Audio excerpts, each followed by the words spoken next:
Hi everyone! Today we're going to talk through the hot buttons activity.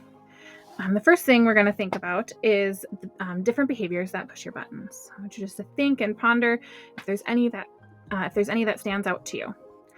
Some behaviors may be spitting, pushing, yelling, whining.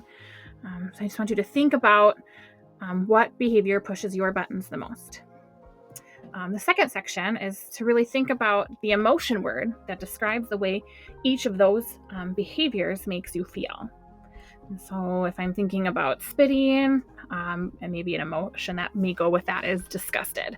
And so that's kind of an example. I want you to think about what emotion you feel when that behavior is happening.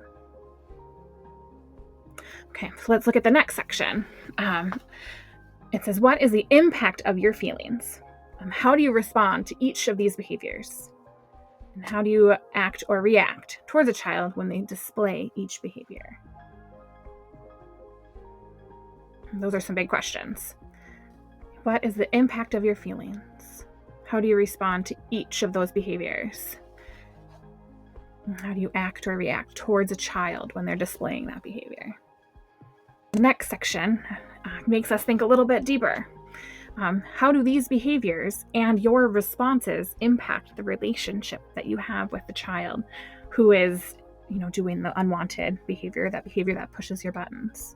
And how do these behaviors and your response impact the relationship you have with that child? Is it making them feel like they belong in in the same space as you? Are they having a positive connection in the environment?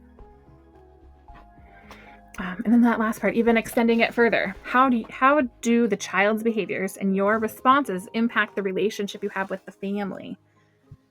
How do those conversations go? The biggest thing with this hot buttons activity is to really think about internally and what you're doing, name your feelings on the behavior that may be pushing your buttons, the impact of the feeling that you have and how that affects your relationship with the children in your classroom.